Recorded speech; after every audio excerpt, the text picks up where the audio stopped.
Assalamualaikum warahmatullahi wabarakatuh. Jumpa lagi pada kanal Matkebet.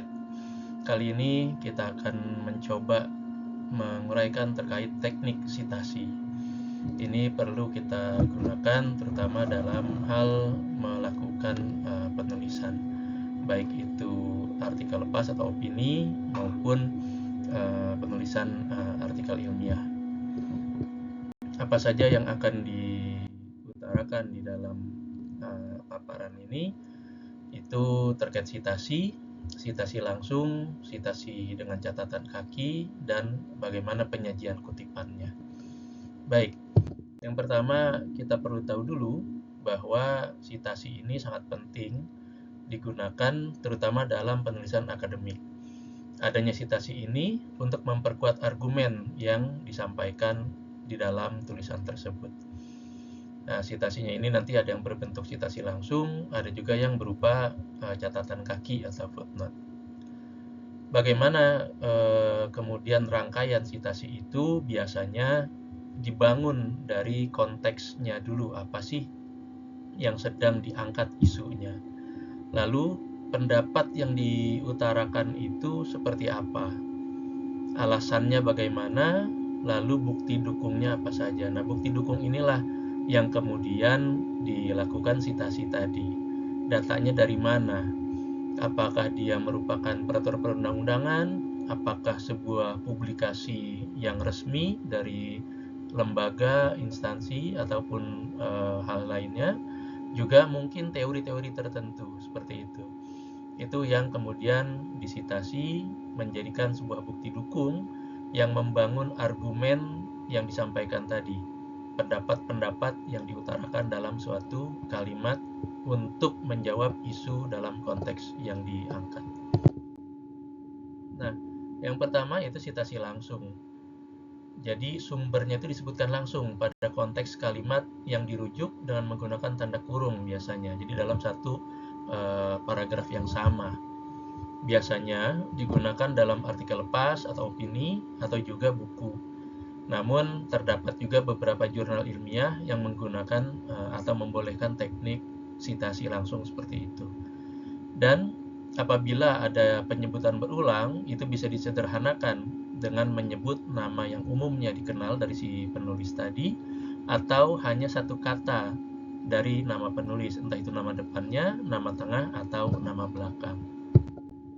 Nah, berikut contoh sitasi langsung. Ini contoh seperti yang bisa dilihat dari awal di atas ada nama Dennis Peterson. Ini pertama kali penyebutannya Dennis Peterson ditulis secara lengkap, tetapi kemudian di bawahnya hanya satu kata nama belakangnya itu Peterson saja.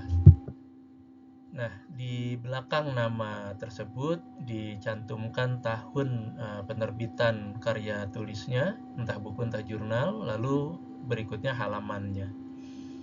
Itu contoh pertama. Lalu berikutnya ini yang bisa dibedakan.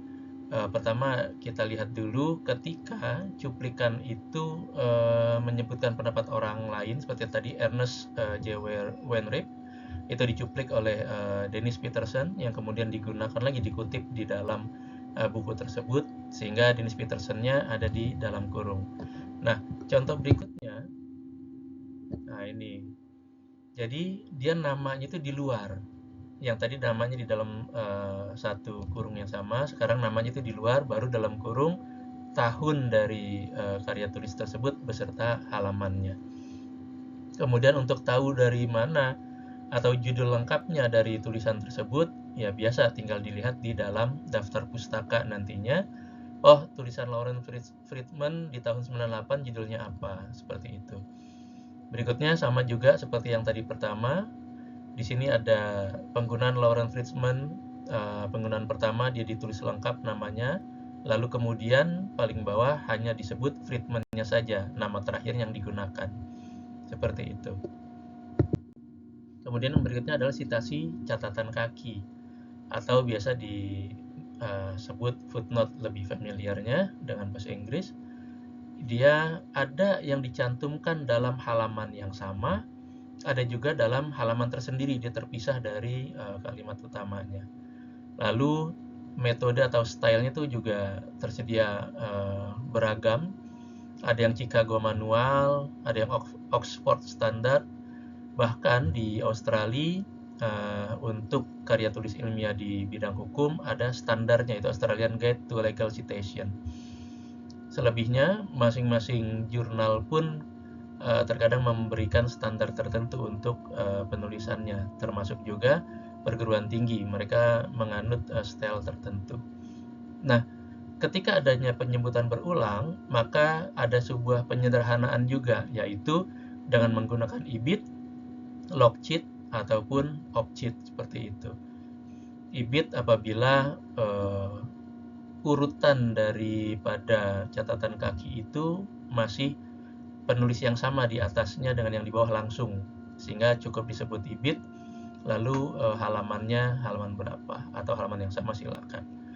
Lalu kemudian logcheat, itu penulis sebelumnya sudah diselingi oleh catatan kaki dari penulis atau data yang lain-lainnya, tetapi halamannya masih sama, jadi cukup disebut nama penulisnya tadi, lalu logcheat.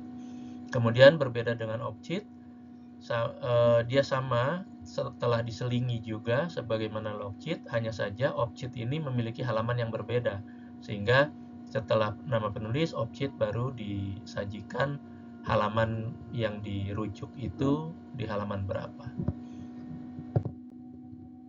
Oke, sekarang kita masuk ke contoh dari citasi catatan kaki atau footnote seperti yang tadi sudah disampaikan.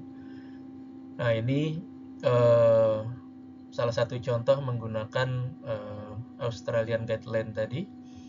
Ini apabila mengacu atau merujuk pada suatu regulasi, dia disebut dulu pasalnya, pasal berapa dari regulasi yang mana. Ya, di sini dari Konvensi Hukum Laut, jadi artikel 287, the Law of Sea Convention. Lalu berikutnya, ini contoh opcheat. Opcheat itu tadi sudah diselingi oleh catatan kaki yang lainnya dan memiliki halaman yang berbeda, sehingga ditulis lagi halamannya seperti itu. Berbeda kalau logcheat itu halamannya masih sama, sehingga tidak perlu ditambahkan penulisan halaman. Begitu juga lingkaran hijau yang terakhir, itu juga ketika merujuk atau mencuplik dari ketentuan konvensi internasional, ini standar Australia seperti itu, dicantumkan juga di dalam PBB itu dia nomor berapa untuk konvensi tersebut dan sejak kapan dia berlaku atau enter into force-nya. Ini untuk yang catatan kaki langsung ada di halaman yang sama. Jadi di atas itu ada apostrof urutan angkanya, di bawah dituliskan sumbernya dari mana. Contoh berikutnya, nah ini dia ditaruh di halaman yang berbeda. Di sini hanya ada apostrof angka urutan dari referensi yang akan diacu atau dicuplik, tetapi tidak dicantumkan di halaman yang sama. Dia dicantumkan di halaman tersendiri, ini seperti ini, urut dari 1 sampai dengan sekian ratus. Tadi kita bisa lihat, ini saya potong sedikit saja. Contohnya seperti ini, seperti itu. Jadi ini ya dituangkan di dalam halaman khusus terkait catatan kakinya tadi. Nah, kemudian ketika kita mengutip suatu data tadi sebagai bukti dukung, dia ada yang bisa kita kutip secara langsung dan ada yang diparafrasa. Kalau mengutip utuh dari referensi yang digunakan, biasanya perkataan atau pernyataan atau pendapat dari seorang ahli atau isi dari suatu pasal peraturan perundang-undangan atau bunyi dari suatu putusan, itu biasanya menggunakan kutipan langsung yang ditulis dengan ukuran huruf yang lebih kecil dan tata letak penulisannya agak menjorok ke dalam. Terkadang menggunakan metode untuk ditulis secara italik atau miring seperti itu. Nah, kemudian kalau dikutip di dalam suatu paragraf langsung, nah itu biasanya harus melakukan parafrasa.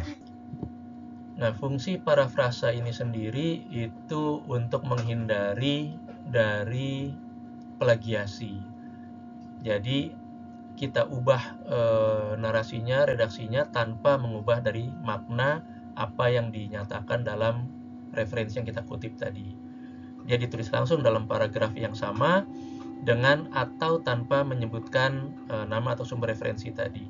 Kalau langsung menyebutkan namanya, referensi siapa, lalu misalnya dengan cara sitasi langsung, ya seperti tadi yang sudah disampaikan, ditulis dengan dalam kurung, atau kalau dengan footnote atau catatan kaki, tinggal diberi nomor urut nanti apakah di halaman yang sama atau halaman khusus, seperti itu. Jadi ini sangat penting di dalam melakukan pengutipan. Ada dua pilihan ini, apakah mengutip langsung atau melakukan parafrasa.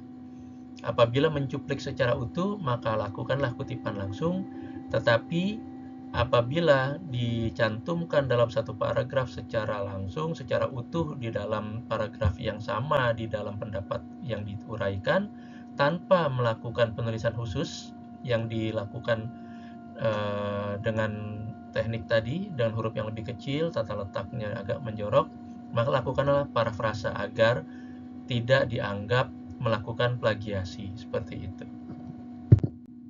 Nah, ini contoh kutipannya.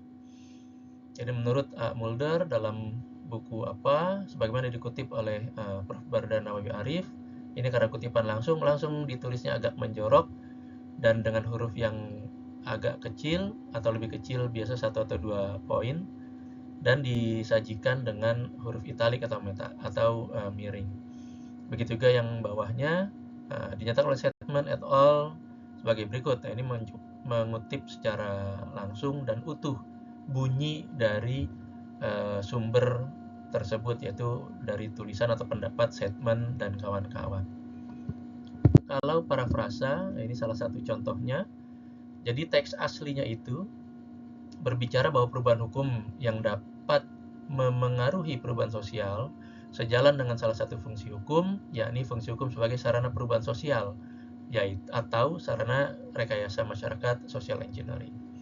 Jadi, hukum merupakan sarana rekayasa masyarakat atau a tool of social engineering. Suatu istilah yang pertama dicetuskan oleh ahli hukum Amerika yang terkenal, yaitu Roscoe Pound. Kemudian diparafrasa, disebutkan bahwa pandangan lain disampaikan Mazhab Sociological Jurisprudence dengan tokoh utamanya Roscoe Pound yang menyatakan bahwa hukum merupakan sarana rekayasa masyarakat atau a tool of social engineering, yang dapat diartikan bahwa perubahan hukum dapat memengaruhi perubahan sosial. Ini jadi maknanya tetap sama, bahwa hukum itu merupakan sarana rekayasa masyarakat atau a tool of social engineering, tetapi secara kalimat utuhnya sudah dilakukan parafrasa atau penyesuaian agar tidak secara utuh diambil dari teks aslinya.